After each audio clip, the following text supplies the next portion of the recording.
Hello friends, welcome back to another lecture of target high book revision series जो कि हम चला रहे हैं काफ़ी दिनों से। और आज इसका एपिसोड 9 है। ओके, तो आज का टॉपिक आपके सामने कार्डियोवास्कुलर सिस्टम आज स्टार्ट करेंगे। आज ओवरव्यू ऑफ हार्ट पढ़ेंगे, ठीक है। एंड एनाटॉमी एंड फिजियोलॉजी से स्टार्ट करेंगे और डिसऑर्डर ऑफ कार्डियोवास्कुलर सिस्टम हम नेक्स्ट लेक्चर में करेंगे, जैसा कि हम करते हैं। पहले हम एनाटॉमी एंड फिजियोलॉजी करते हैं, उसके बाद हम डिसऑर्डर्स करते हैं। तो hope you enjoy all the lectures previously covered and topics. If you have any query, so you can just comment down, okay, and I will try to resolve the query. Okay, now start the lecture. First topic is anatomy and physiology of heart. तो start करते हैं, आ जाओ। Heart is a cone shape hollow muscular organ located in the mediastinal space between the lungs and rest on the diaphragm. Okay, तो heart एक क्या है? कौन shape structured है।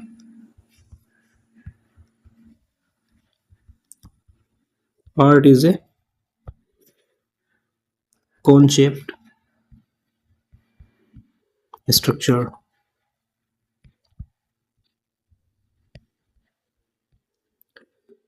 एंड इसको हम होलो मस्कुलर ऑर्गन भी बोल सकते हैं। Okay,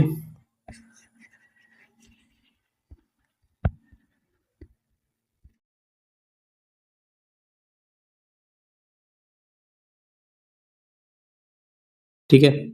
located in the mediastinal space.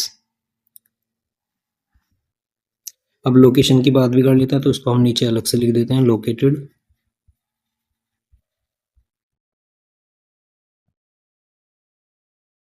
In the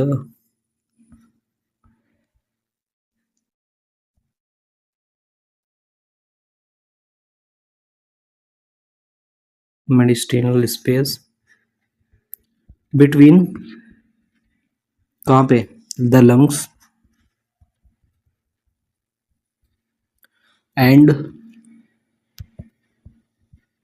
rest जो बचा हुआ है ऑन द डायफ्राम।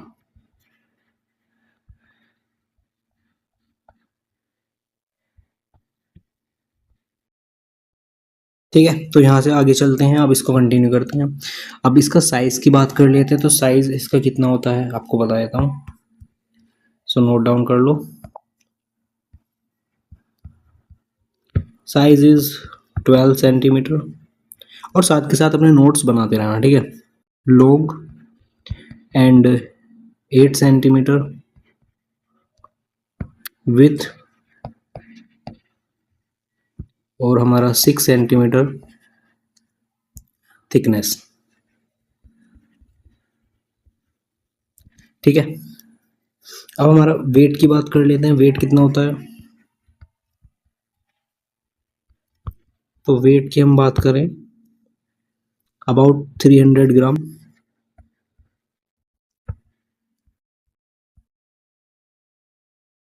ठीक है।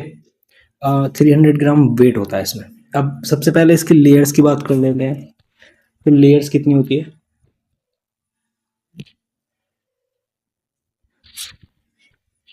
हेडिंग डाल लो, layers of heart.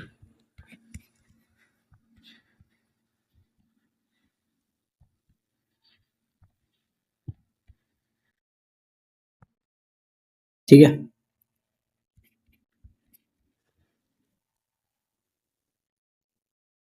Layers of heart में सबसे पहले जो हमारी लेयर आ रही है उसका नाम है पेरिकार्डियम।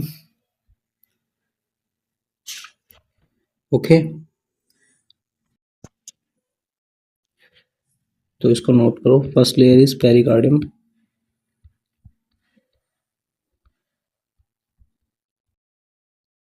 ठीक है, पेरिकार्डियम को हम बोलते हैं outer most layer of the heart.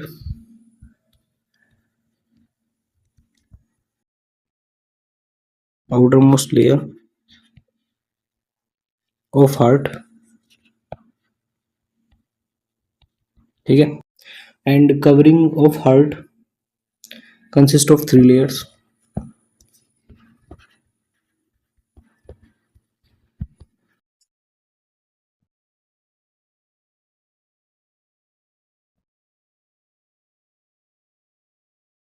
Consist of 3 layers. ठीक है, 3 layers होती है. अब ये बता देते हैं कौन कौन सी. That is fibrous pericardium. इसके अंदर भी 3 लेयर होती है, जैसे फाइब्रस पेरिकार्डियम,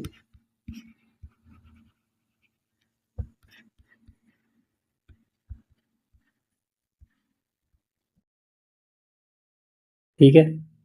देन हमारी parietal,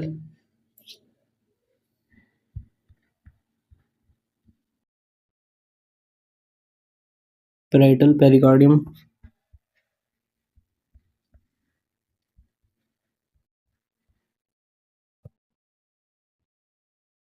and next we have visceral pericardium.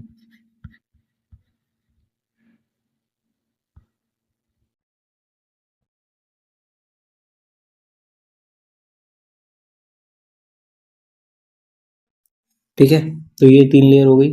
अब फाइब्रस पेरिकार्डियम सबसे आउटर मोस्ट होती है, इसको नोट डाउन कर लो. फिर हमारी होती है मिडल लेयर.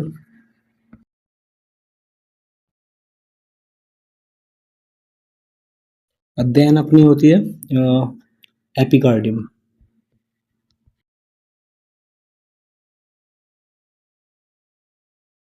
ठीक है, तो ये 3 लेयर हो गई हमारी, पेरिकार्डियम के अंदर आ जाती हैं. ठीक है, देन हमारी दूसरी लेयर आती है हार्ट की. ये होती है मायोकार्डियम.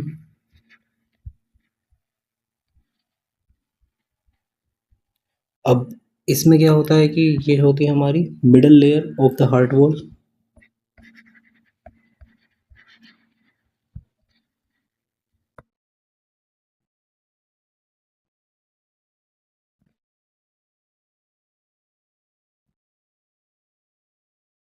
ठीक है, इसकी thickness of layer of heart wall, it is responsible for pumping action. अब इसका यहाँ पे फंक्शन भी पता चल गया हमारा. तो ये किसके लिए रिस्पॉन्सिबल होती है, responsible for pumping action.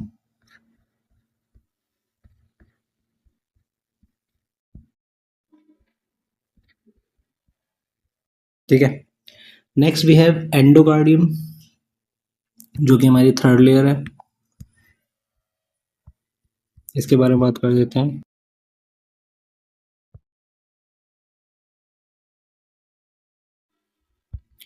Endocardium, okay. तो एंडोकार्डियम क्या है, inner most layer of the heart wall.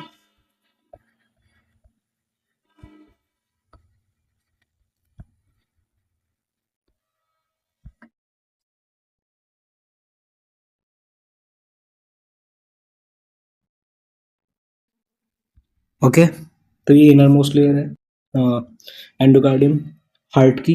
ठीक है, अब नेक्स्ट भी है हार्ट चेम्बर्स. अब हम हार्ट चेम्बर्स के बारे में बात कर लेते हैं. तो लेयर आपको समझ में आ गया होगा बिल्कुल. एक यूनिक सा टॉपिक है वैसे, तो इजीली हम स्टेप बाय स्टेप समझेंगे तो ज़्यादा समझ में आएगा. ठीक है, और अगर वैसी मतलब भसरट नहीं होनी चाहिए दिमाग में, ऐसा दिमाग को बिल्कुल शांत मूड होकर एकदम फ्रेश माइंड से पढ़ोगे तो अच्छे से समझ में आ जाएगा. हार्ट चेम्बर्स की बात कर लेते हैं. टॉपिक डालो, हेडिंग डालो, हार्ट चेम्बर्स.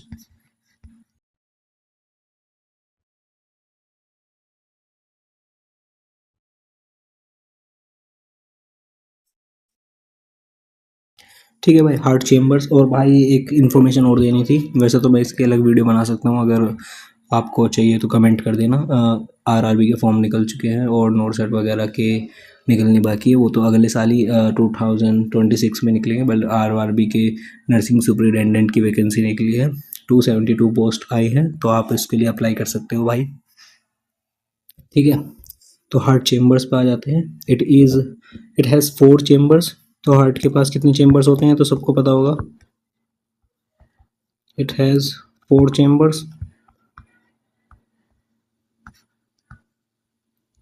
Okay, 2 atrium.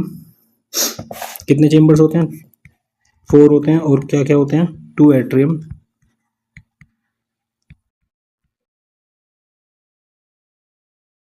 और 2 वेंट्रिकल्स।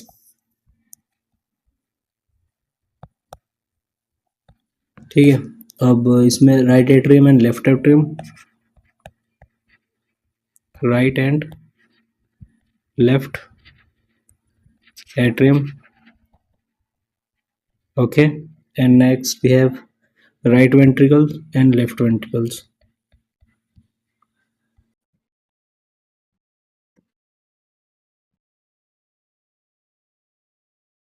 ठीक है, राइट एंड लेफ्ट वेंट्रिकल। वैसे रिवीजन में तो एक सुपर फास्ट स्लोट में चलता है, बट मैं आपको नोट्स भी प्रोवाइड करता हूँ ताकि आपकी हेल्प हो जाए। ठीक है, and left ventricle is the thickest chamber 10 to 15 mm। जो लेफ्ट वेंट्रिकल है वो हमारा थिकेस्ट चेम्बर होता है, 10 to 15 mm होता है इसका साइज, तो ये नोट डाउन कर लेना। ठीक है, and apex of the heart, conical area created by left ventricle.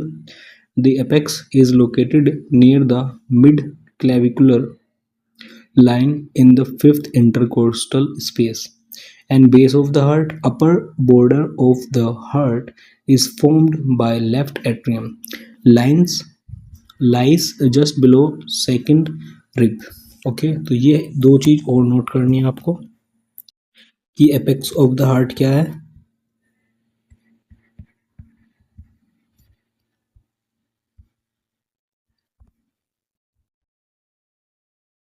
ठीक है, और बेस ऑफ द हार्ट क्या है।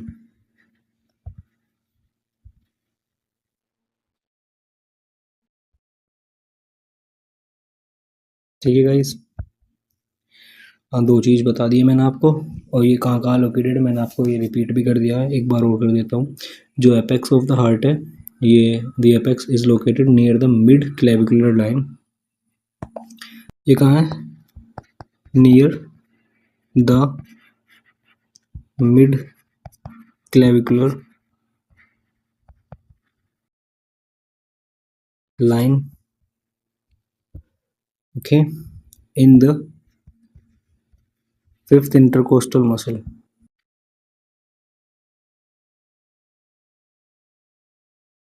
स्पेस, मसल नहीं है, स्पेस है, सॉरी। ठीक है, एंड जो सेकंड है हमारा, ये लाइस करता है just below the second rib.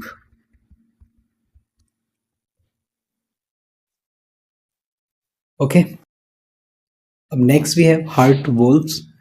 Heart valve की बात कर लेते हैं, टॉपिक की हेडिंग डाल दो हार्ट वॉल्व।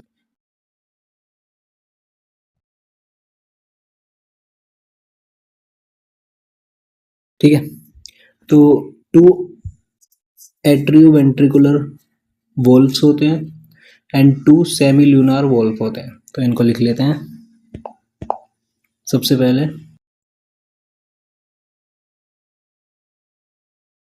2 एट्रियो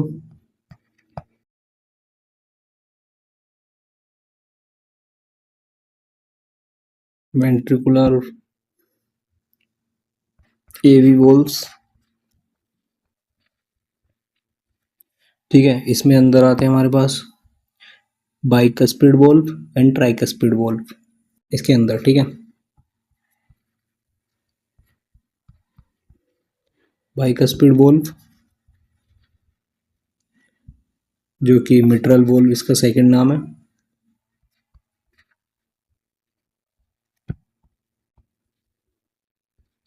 ठीक है, between left atrium and left ventricle. अब ये कहाँ लाई करता है, इसकी लोकेशन भी पता चल गई है हमें, तो लिख लो भाई, बिटवीन लेफ्ट। अब इसको शॉर्ट फॉर्म में लिख लो। ठीक है, अब तुम समझ गए हो तो इसलिए left atrium and left ventricle.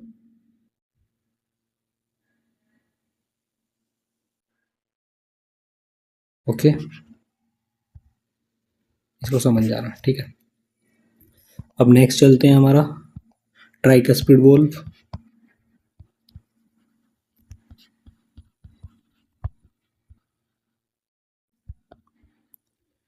ठीक है। ट्राइकस्पिड वॉल में क्या होता है कि हमारा between right atrium and right ventricle, ये राइट,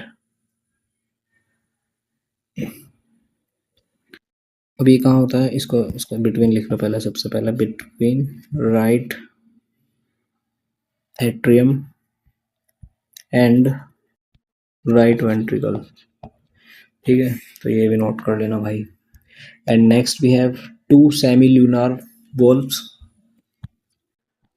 तो हमारे टू एट्रियो वेंट्रिकल वॉल हो गए। एंड सेकंड हमारा आता है to semilunar valves,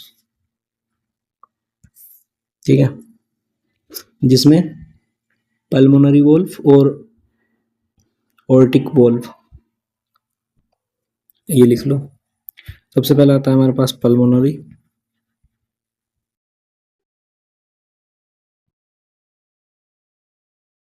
pulmonary valve, और ये कहाँ होता है कि, अच्छा इसका एक और सेकंड, इसकी जो pulmonary, between pulmonary artery and right ventricles, तो ये लिख लो between pulmonary artery and right ventricle. ठीक है। एंड नेक्स्ट हमारा जो आता है वो आता है एरोटिक वॉल्व,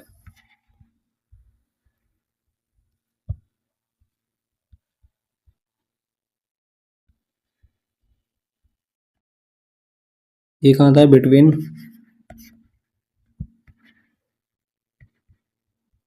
ओर्टा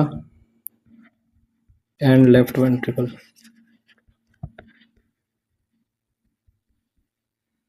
ठीक है, ओके, तो हमारा यहाँ पे हार्ट वॉल्व खत्म हो गया है। Next we have coronary artery, इससे स्टार्ट करता हूँ। कोरोनरी आर्टरी क्या कहती है भाई, इसको पढ़ते हैं।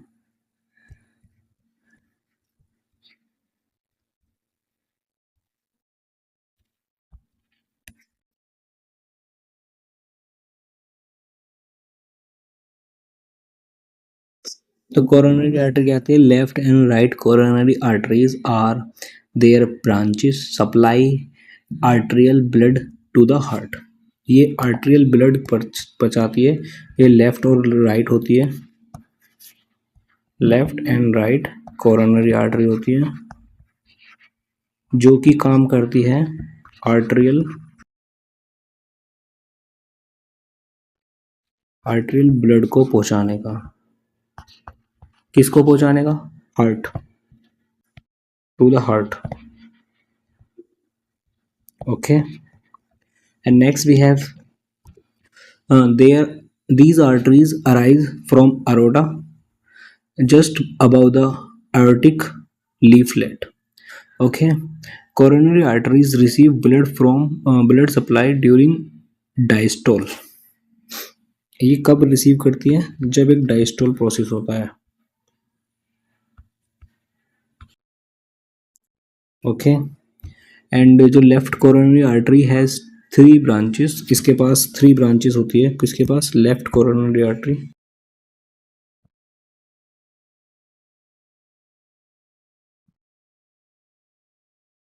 ठीक है, 3 ब्रांचेस होती हैं, जो कि 3 ब्रांचेस कौन कौन सी होती हैं। फर्स्ट होती है हमारी left main coronary artery,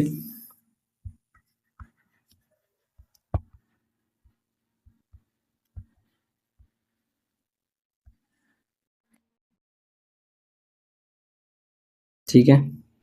second होती है left anterior descending artery,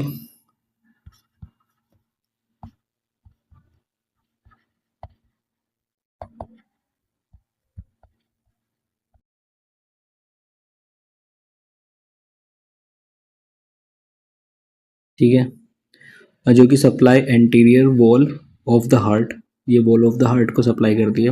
and third is as circumflex artery,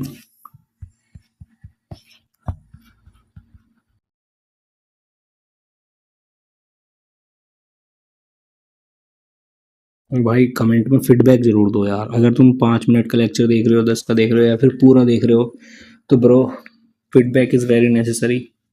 आपका फीडबैक मैटर्स करता है भाई। एंड जो फीडबैक आप दोगे उसमें भाई अच्छा ही है भाई सब कुछ, ठीक है।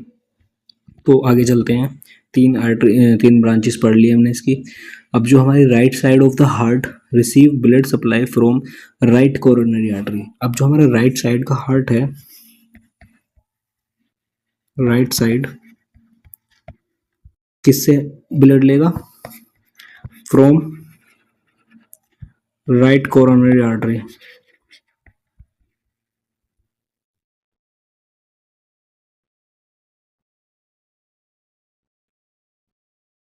ओके।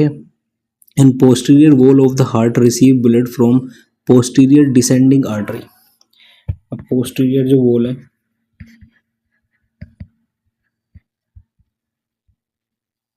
वो कहाँ से लेती है? वो लेती है पोस्टीरियर डिसेंडिंग आर्टरी से।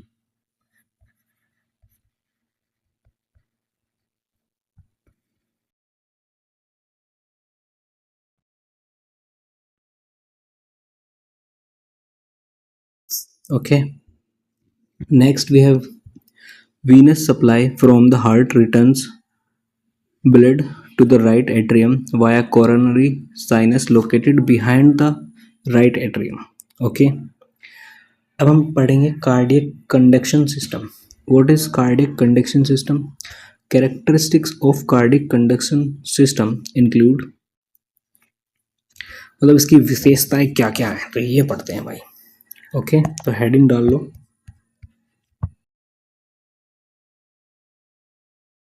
कार्डियक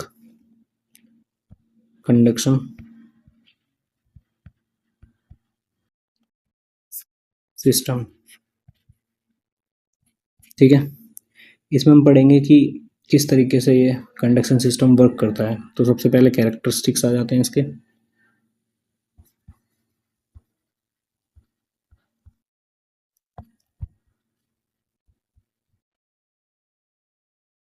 ठीक है, नोट डाउन करो।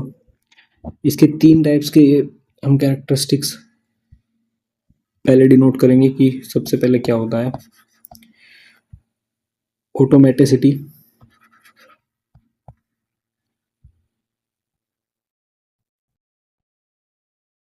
ठीक है। ऑटोमेटोसिटी में क्या होता है? Ability to initiate,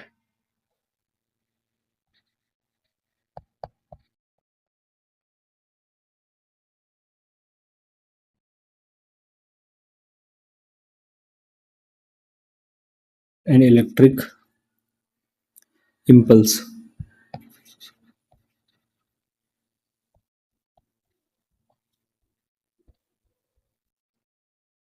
okay, and second is एग्जिटबिलिटी।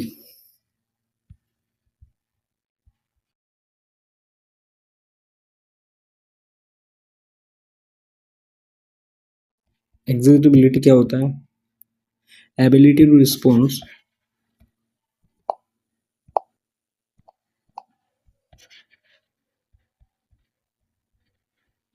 Ability to response to an electrical impulse.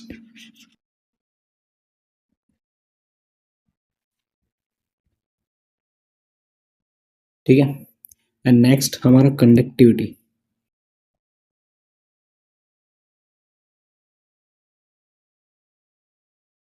Conductivity में क्या होता है कि ability to transmit,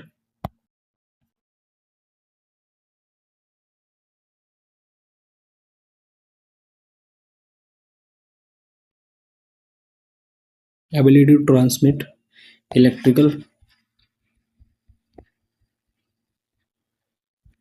impulse, sorry, from one cell to another.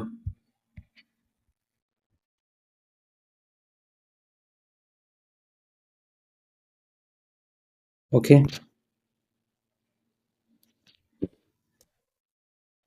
and next we have SA node SA sinoatrial node.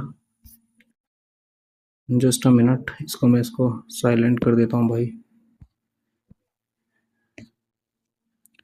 ठीक है, now we have ऐसे node.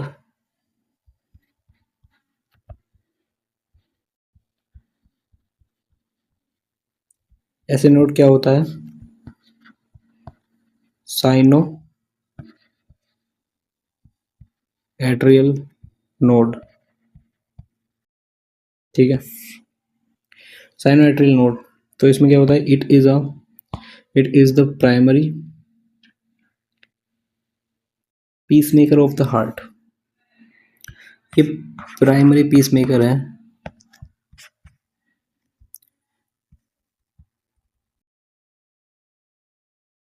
Peace maker of the heart. ठीक है भाई, located at the junction between superior vena cava and right atrium. तो ये between superior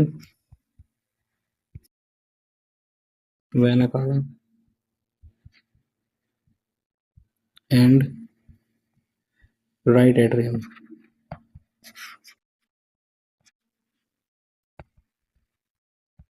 ठीक है भाई, नेक्स्ट वे ऐसे node generates impulse at a rate of 60 to 100 पर मिनट। ऐसे नोड क्या करते हैं? जनरेट करते हैं इम्पल्स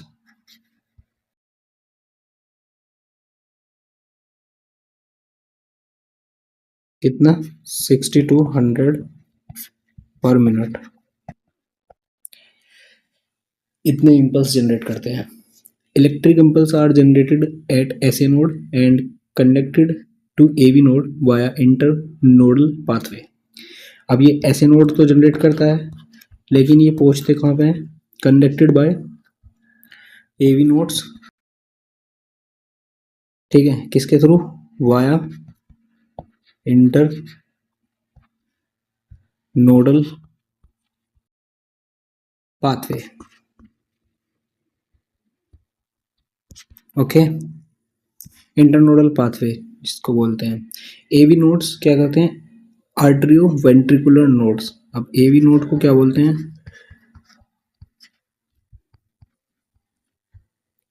एट्रियो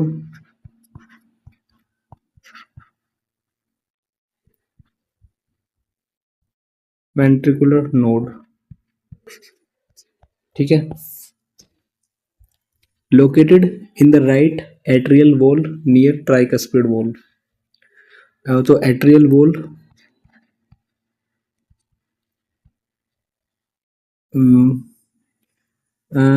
ट्राइकस्पिड वॉल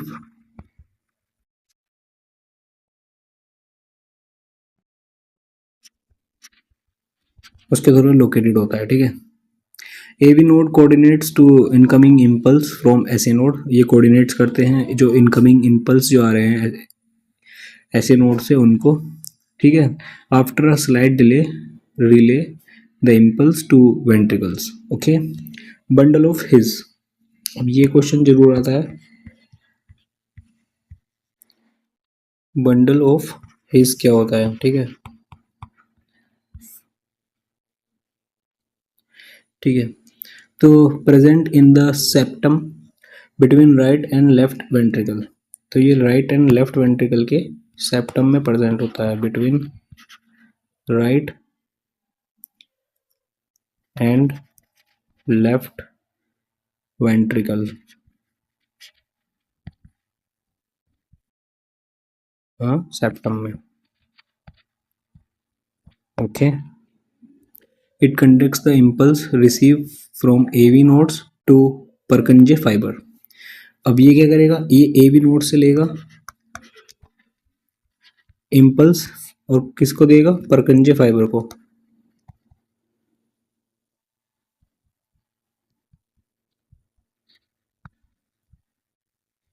ठीक है, यहां तक पहुंच गए। फिर क्या? It is divided into right and left bundle branches. जो ये क्या करेगा? राइट एंड लेफ्ट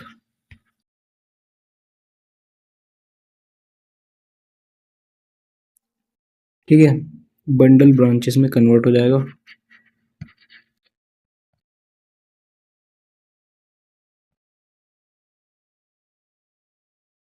उसके बाद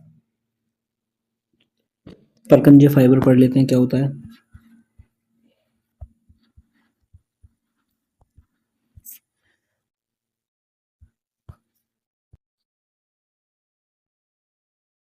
ये terminal part of conduction system है।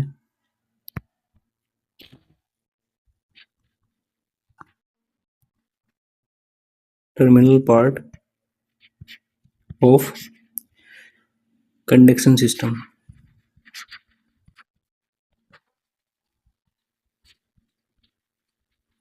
ठीक है।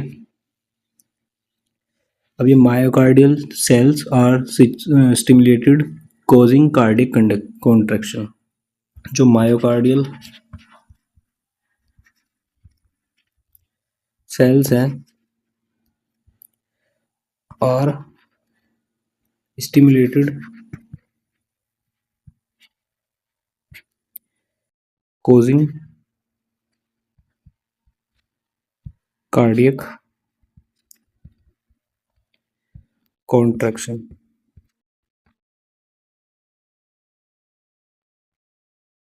ठीक है। उसके बाद हम पढ़ेंगे cardiac cycle. The topic is what is cardiac cycle.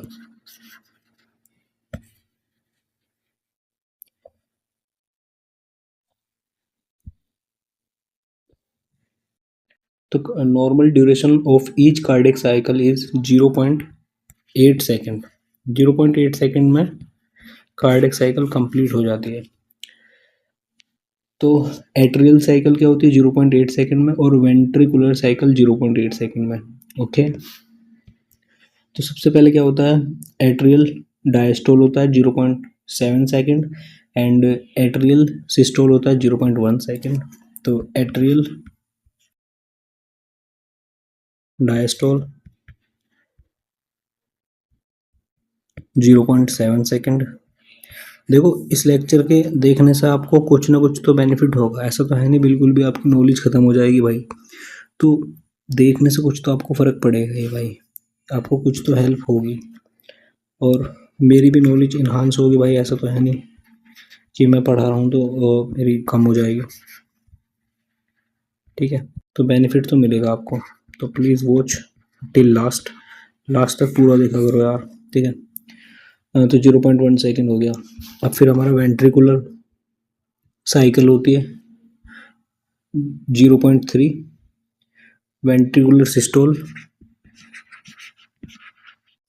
ये होता है 0.3 सेकेंड। एंड जो हमारा वेंट्रिकुलर डायस्टोल होता है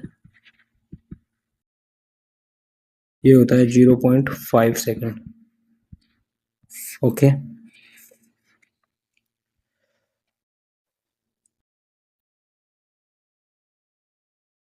And next we have cardiac output. It is very important.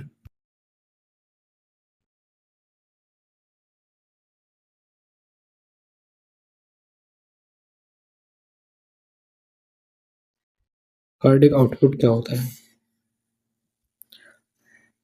Each ventricle ejects approximately 70 ml of blood per beat. Okay.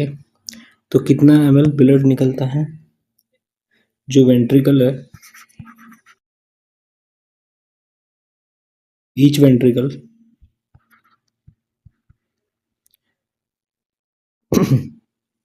ejects approximately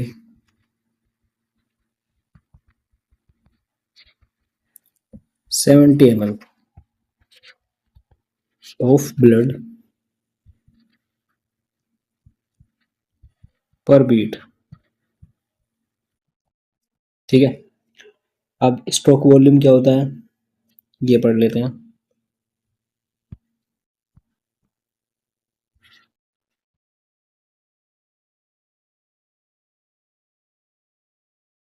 heading heading डाल देता हूँ, ज़्यादा परेशान नहीं करने का आपको।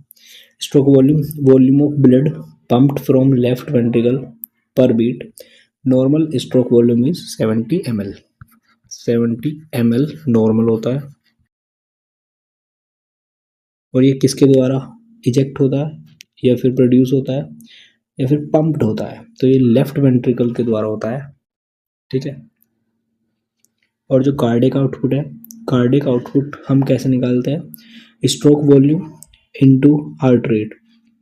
मान के चलिए स्ट्रोक वॉल्यूम कितना हो गया 70 ml in multiply by 72 heart rate, तो हमारा स्ट्रोक वॉल्यूम आ जाएगा। ठीक है। तो कार्डियक आउटपुट आया हमारा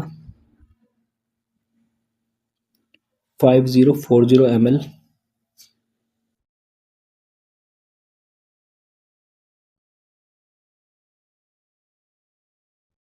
इज इक्वल्स टू 5040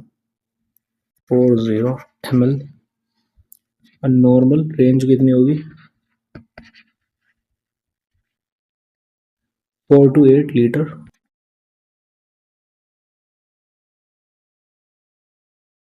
पर मिनट। भाई बहुत होता है। ठीक है। तो अच्छा काम करेगा। अब एक चीज और, होल्टर मॉनिटरिंग क्या होता है।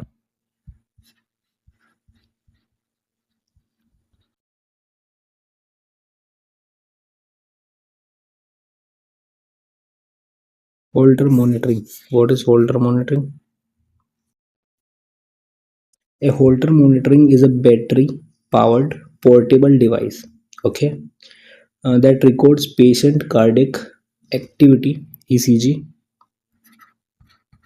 ECG को रिकॉर्ड करता है।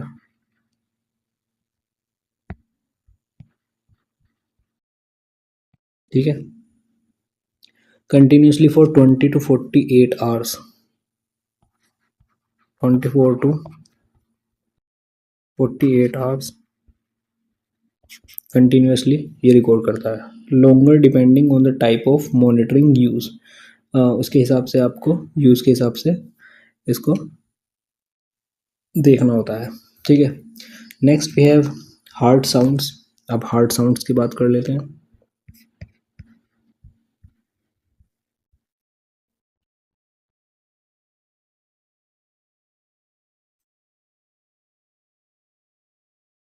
हार्ट साउंड क्या कहते हैं, normal heart sounds.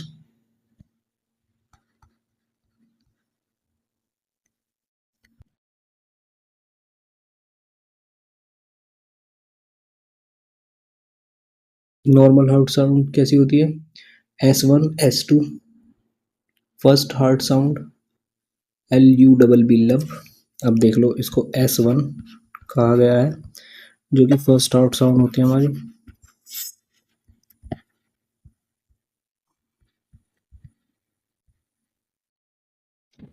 That is called LU लब। Okay, produced by closure of AV valve, tricuspid and mitral। ये किससे प्रोड्यूस होती है, produce bye AV valve, atrial ventricular valve, and that is इसका दूसरा नाम tricuspid and mitral। अगर इतने अंदर तक क्वेश्चन आता है तो आपको हो जाएगा। ठीक है। एंड S2 जो होती है हमारी, ये सेकंड हार्ट होती है साउंड।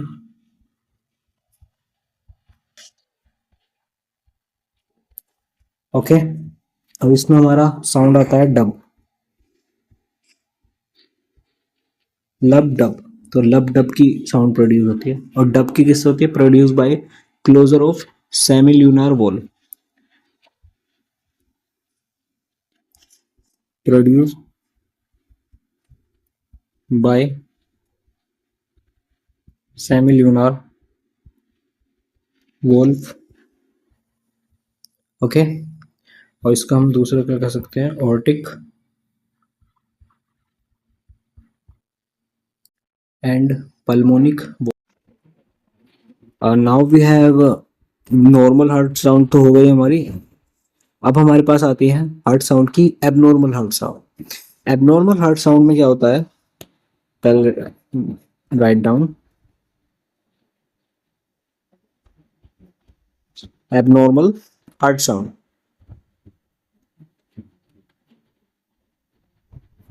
ओके। तो एबनॉर्मल हार्ट साउंड में हमारे S3 एंड S4 आते हैं। S3 थर्ड हार्ट साउंड होती है, also known as ventricular gallop. इसको हम वेंट्रिकुलर गैलोप भी बोलते हैं,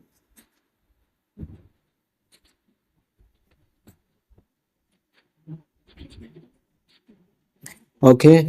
it is correspond to early ventricular filling, जैसी जो कि पैसिव फिलिंग होती है। When mitral valve opens it is often associated with heart failure. ये एसोसिएटेड होती है किससे, हार्ट फेलियर से।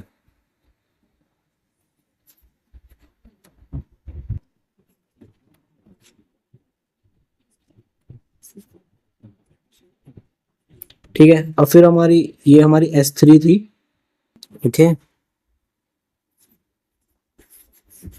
एंड अब हमारी होगी S4, जो कि है फोर्थ हार्ट साउंड।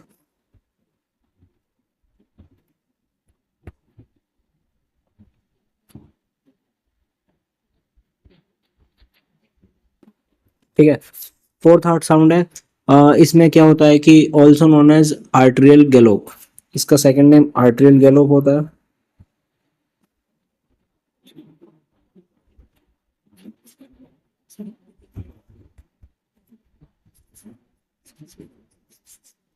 ठीक है, आर्टेरियल गैलोप। तो ये सारी हमारी हार्ट साउंड होती हैं, नॉर्मल और एबनॉर्मल मैंने आपको दोनों बता दिया है। अब हम बात कर लेते हैं ब्लड वेसल्स की। तो ब्लड वेसल्स कौन कौन सी और क्या क्या करती हैं, कैसा कैसा होता है, ये सब कर लेते हैं।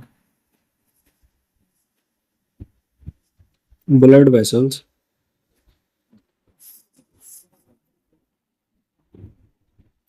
ठीक है। तो ब्लड वेसल्स में हमारा arteries and veins have 3 layers. तो आर्टरीज और वेन्स,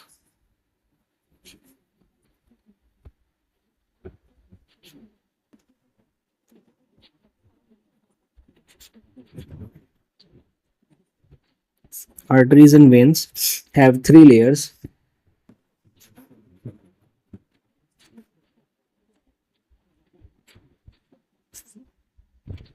ओके, इसको नोट डाउन कर लेते हैं।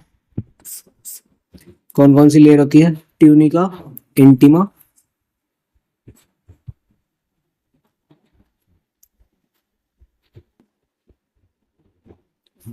ठीक है, जो कि इनर लेयर होती है।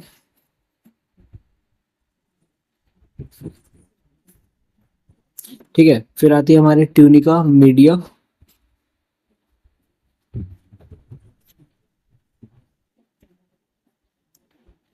जो कि हमारी मिडिल लेयर होती है।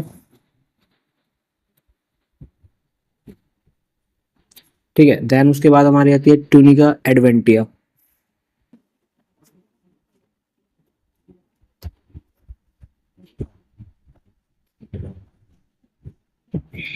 ट्यूनिका एडवेंटिया ये होती है हमारी आउटर लेयर, ओके। तो हमारी thickest layer of artery is tunica media, ये हमारी थिकेस्ट लेयर होती है।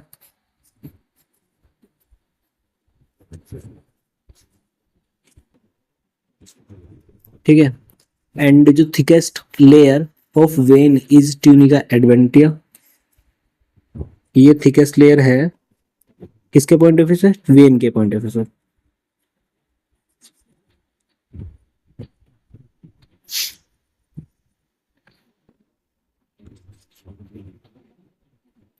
ठीक है, एंड जो largest artery in the body is aorta।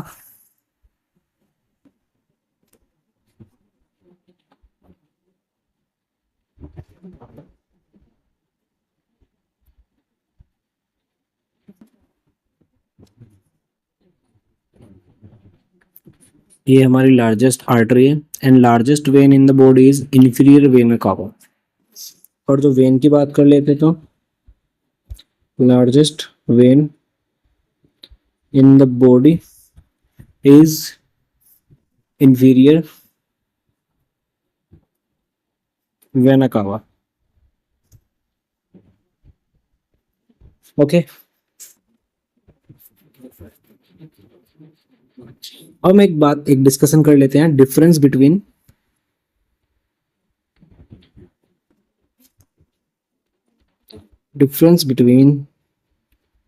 Artery and when.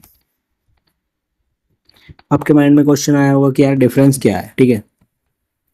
तो आर्टरी और वेन में क्या डिफरेंस है, इसको डिफाइन कर लेते हैं। तो डायरेक्शन ऑफ ब्लड फ्लो के हिसाब से तो heart of the body artery में आ जाता है and body of the heart when में आ जाता है। ऑक्सीजन कंसंट्रेशन के हिसाब से कैरी ऑक्सीजनेटेड ब्लड, ये ऑक्सीजनेटेड ब्लड कैरी करती है, एंड जो हमारी वेन है ये डीऑक्सीजनेटेड ब्लड कैरी करती है। ओके,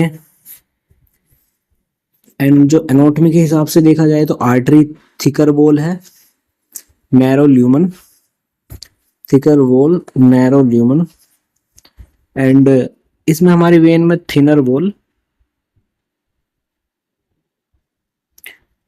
और इसका लार्ज ल्यूमन। ओके, एंड इसमें वॉल एब्सेंट होता है एंड इसमें वॉल प्रेजेंट होता है। और प्रेशर इसमें हाई होता है और इसमें लो होता है। तो ये हो गया डिफरेंसेस, ठीक है। अब एक चीज और बता देता हूँ आपको,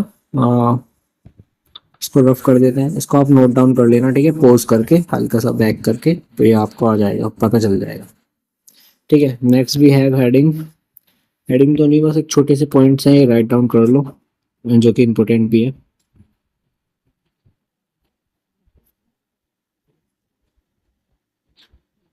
आर्ट्रियोल्स ये होती है रेजिस्टेंट वेसल्स। ओके, देन हमारी कैपिलरीज,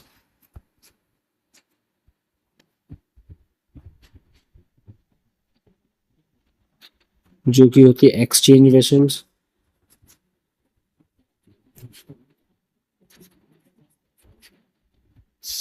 एंड देन हमारी होती है वेन्यूल्स, स्मॉलेस्ट वेन।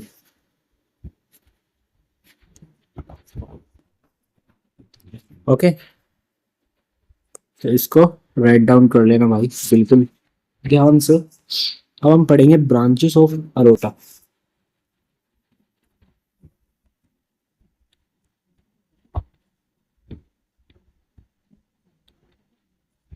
और ये हम पढ़ेंगे एक फ्लो चार्ट की मदद से।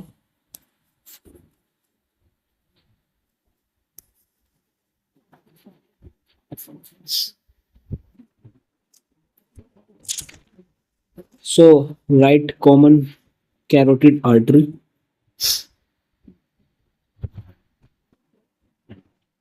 इनको लिख लेते हैं भाई, राइट कॉमन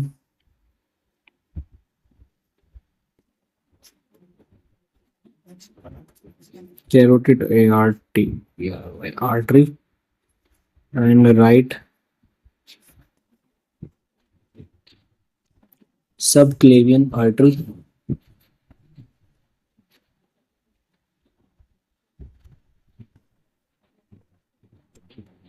एंड देन हमारी होती है ब्रेकियोसेफेलिक आर्टरी,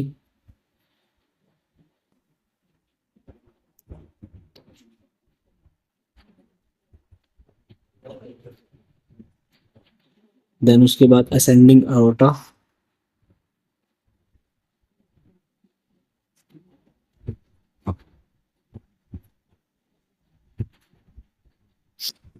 देन उसके बाद राइट कोरोनरी आर्टरी,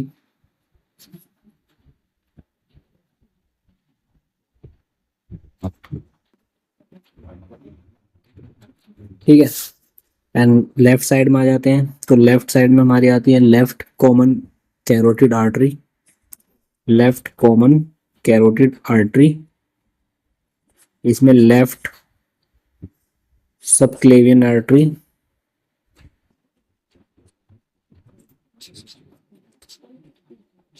ठीक है। उसके बाद आर्टिक आर्ट,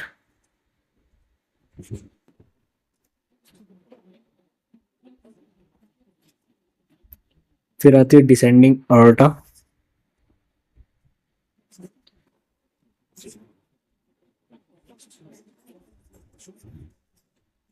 उसके बाद आती है लेफ्ट कोरोनरी आर्टरी,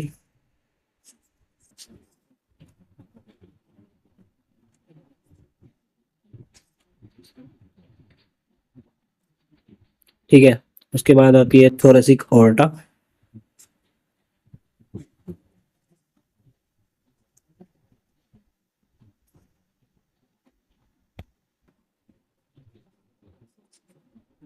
ठीक है। देन उसके बाद आती है abdominal aorta,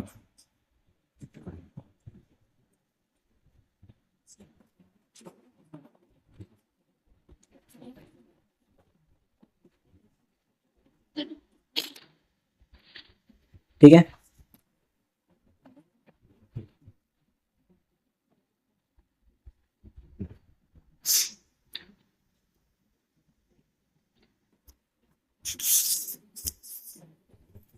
Next we have auscultation site of for different areas of heart.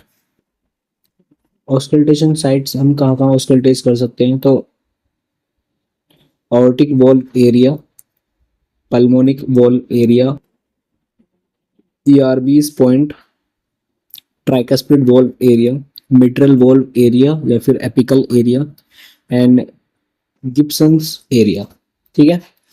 तो ये सब जो मैंने आपको बताया, ये आप इनको एक बार बुक से देख सकते हैं, जो कि टारगेट हाई बुक का रिवीजन हमारा चल रहा है उससे, ठीक है। क्योंकि ये आपको देख के ही समझ में आएंगे, ठीक है।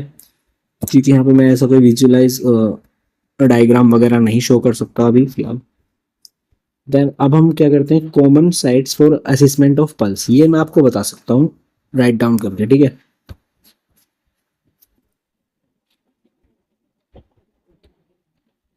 Common sites for assessment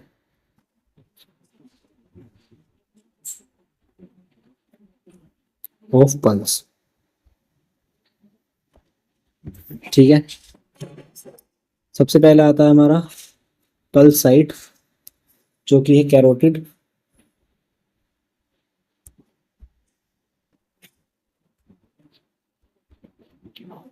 carotid हमारी ड्यूरिंग सीपीआर इसको असिस्ट करते हैं।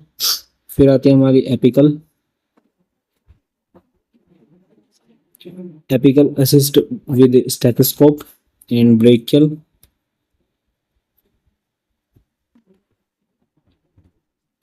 brachial for assessment of blood pressure and radial to count pulse, pulse count करने के लिए आती है। फीमोरल, फीमोरल हमारी होती है फॉर असेसमेंट एंड पोप्लिटियल भी असेसमेंट के लिए होती है। एंड उसके बाद डोर्सल पेडिस,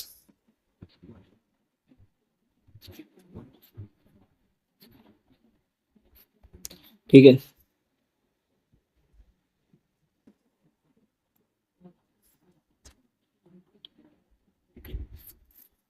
इसके बाद दो और लिख लो, पेडल और टेम्पोरल आर्टरी,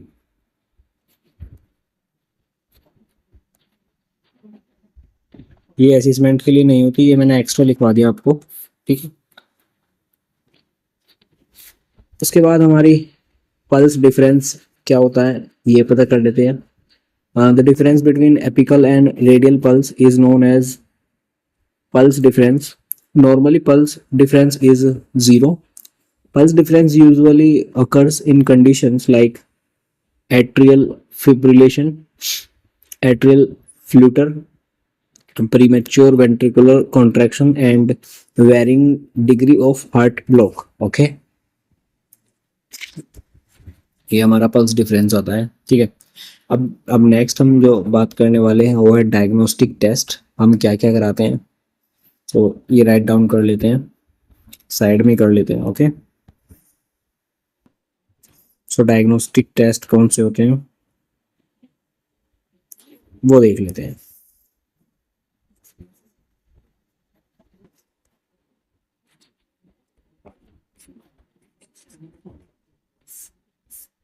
डायग्नोस्टिक टेस्ट बात करें तो सबसे पहले आता है हमारे पास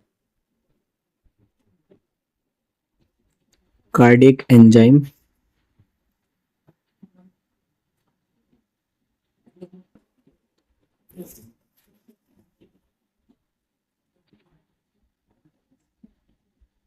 कार्डियक एंजाइम क्या होता है?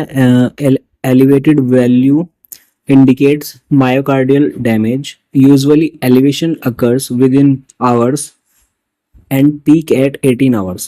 और ये पीक पे पहुंच जाता है 18 आवर्स तक। ओके, तो ये कार्डियक एंजाइम होता है। नेक्स्ट आता है हमारे पास लैक्टेट डिहाइड्रोजिनेस।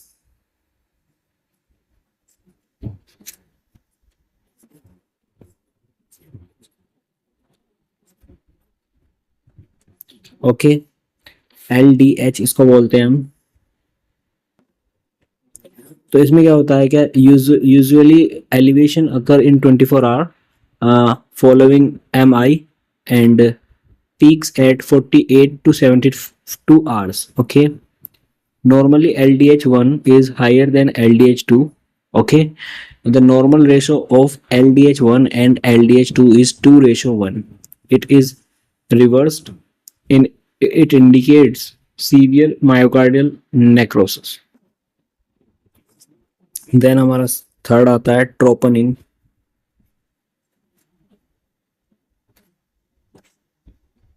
ट्रोपोनिन में क्या होता है? Troponin is composed of three protein: troponin 1, troponin C, and troponin T. Troponin I, sorry. Troponin I has highest affinity towards myocardial damage. It rises 3 hours after injury and remains persistent up to 7 to 10 days. Okay. Next we have myoglobin.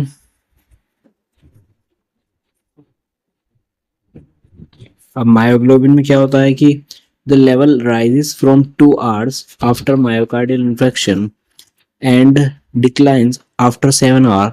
It is non specific marker. Okay, अब हम marker की बात करिए तो cardiac marker in MI पढ़ लेते हैं। Okay, cardiac markers are and time of elevation and peaks. तो कार्डियक मार्कर में myoglobin, troponin I-T and CK cardiac enzyme. Okay, ये पढ़ते हैं। तो इसका हमारा पास कितना होता है, इसको लिख लेते हैं एक बार। Myoglobin and troponin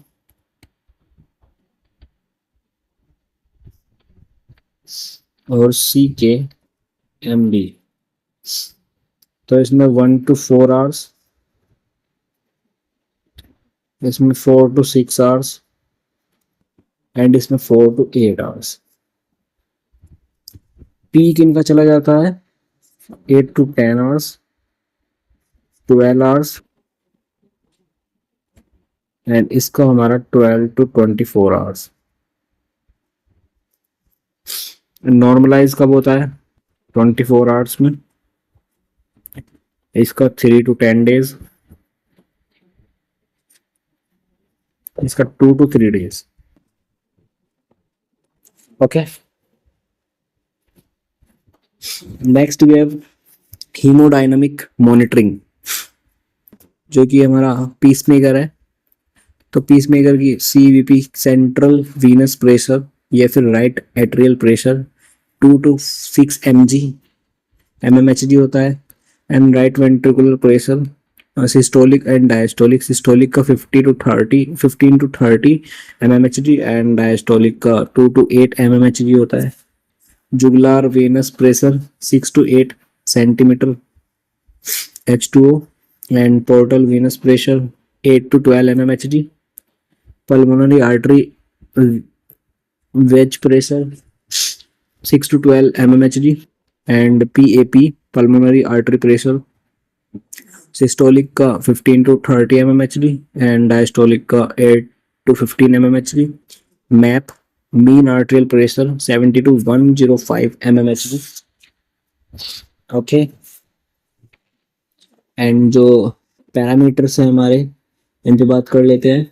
arterial partial pressure of oxygen is 100 mmHg and arterial oxygen saturation SaO2 95 to 100%. Central venous saturation 70% and cardiac output 4 to 8 litre, जो मैंने आपको पहले बता दिया है. ओके, अब हम क्या करते हैं, सेंट्रल वीनस प्रेशर पे बात कर लेते हैं. ये क्या होता है?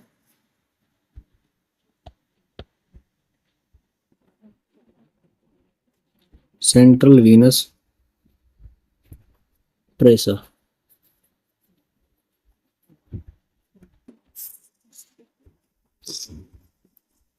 Central venous pressure. The central venous pressure is the pressure measured in the central veins close to the heart. Okay, it is also known as right atrial pressure. इसको right atrial pressure भी बोलते हैं, RAP. CVP reflect the amount of blood returning to the heart and the ability of the heart to pump the blood into the atrial system. Okay, measurements of CVP. The CVP can be measured either manually using a manometer or electrically using a transducer. It is measured by connecting the patient's central venous catheter to a special infusion set which is connected to a small diameter water column. Okay, अब इसमें क्या होता है कि in either case the CVP must zeroed at the level of the right atrium. Okay, and the philoblastics static axis is the reference point for zeroing the hemodynamic monitoring device. Okay, up next we have ECG, electrocardiogram.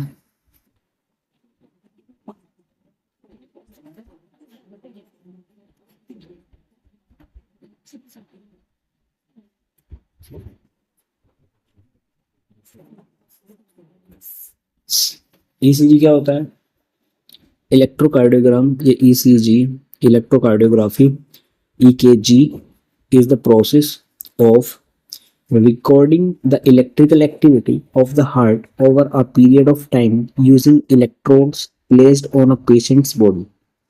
Electrodes को paste करके body पे patient की, तो हम इससे क्या पता करते हैं? इलेक्ट्रिकल एक्टिविटी पता करते हैं. Electrical activity. ओके, तो इलेक्ट्रोड नेम्स आपको बता देता हूं. V1, V2, V3, V4, V5, V6 and उसके बाद RA right arm, left arm, right leg, left leg. Okay, तो ये सब होते हैं. एंड इनके कलर बता देता हूँ आपको. तो राइट आर्म का कलर है वाइट एंड लेफ्ट आर्म का कलर है ब्लैक और ग्रीन राइट लेग का, और लेफ्ट लेग का है ग्रे. ओके, एंड सबसे पहले V1 जो कि fourth intercostal space of the to the right of the sternum, and V2 fourth intercostal space to the left of the sternum, and V3 directly between legs V2 and V4, and V4 fifth intercostal space of left mid clavicular line, and V5 level with lead V4 at left anterior axillary line. Okay, and जो V6 place करेंगे वो करेंगे level with lead V5 at left mid axillary line. Okay, तो ये हमारा placement और name और electrodes का नेम हो गया है, ठीक है। And next we have normal ECG pattern, ECG reading P wave, QRS complex, T wave, ST segment और PR इंटरवल। जो P वेव होती है इनका 0.11 सेकेंड होता है नॉर्मल ड्यूरेशन, और QRX कॉम्प्लेक्स जो होता है 0.08 टू 0.12 सेकेंड होता है। T वेव होती है वेंट्रिकुलर रीपोलराइजेशन। ST सेगमेंट होता है time during which ventricles are contracting and emptying. Okay, PR interval 0.12 to 0.20 second. AV nodal delay हो जाता है इसमें। ओके, अब हम क्या करेंगे, interpretation of changes in ECG। Okay, तो interpretation of changes in ECG, तो prominent U waves changes in ECG पढ़ रहे हैं। ओके, चेंजेस इन ECG, तो इसमें क्या होता है, प्रोमिनेंट U वेव्स, तो इसको बोलते हैं hypokalaemia, decrease serum potassium, and peaked T wave और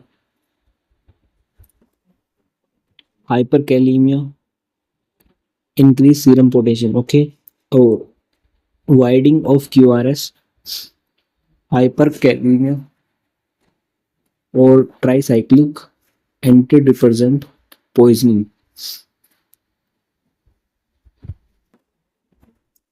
hyper acute T waves usually precedes ST segment elevation. Coronary artery occlusion, acute myocardial infarction. Okay, ST segment elevation, myocardial ischemia or infection. Prolonged QT interval, hypocalcemia, and shortened QT interval, hypercalcaemia या फिर हाइपरकैलीमिया।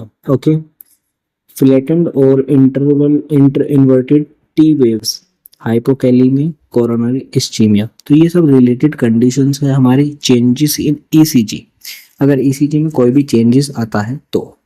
Okay, and next we have contraindications. Contraindications क्या क्या है ये भी देख लेते हैं भाई।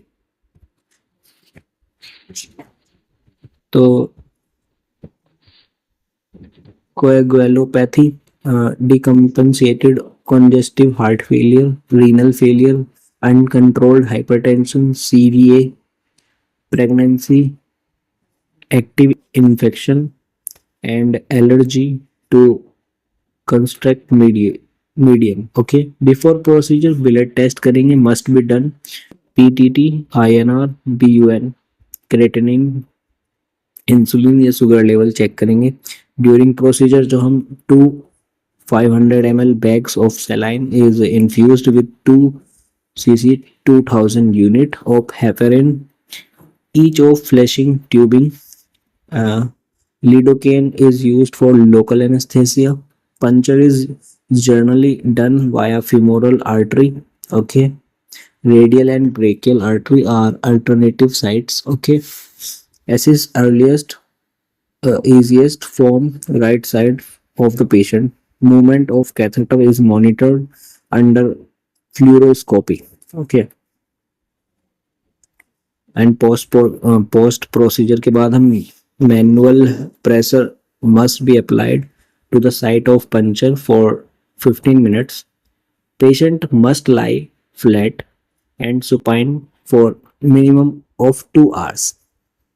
तो ये सब एक प्रोसीजर है हमारा ECG को करने का, ठीक है। तो यहाँ पे ECG खत्म होती है और पूरी एनाटॉमी एंड फिजियोलॉजी भी यहाँ पे खत्म होती है। एंड फिजियोलॉजी हार्ट से रिलेटेड सब खत्म होता है। अब हमारे होती है, वी स्टार्ट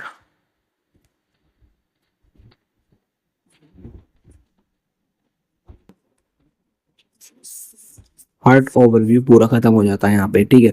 अब हम नेक्स्ट क्लास में क्या करेंगे, disorder of cardiovascular system start करेंगे, ठीक है, जो कि हमारा होगा लेक्चर कल। कल टाइम से आ जाना भाई, 9 बजे सुबह आपको वीडियो मिल जाएगी जैसे रोज मिलती है, ओके। तो इसको सब्सक्राइब कर लो चैनल को। अब यहाँ तक जिसने देखा भाई उसका बहुत बहुत बहुत बहुत थैंक यू। एंड आपने लर्निंग करी होगी तो उसके लिए भी बढ़िया।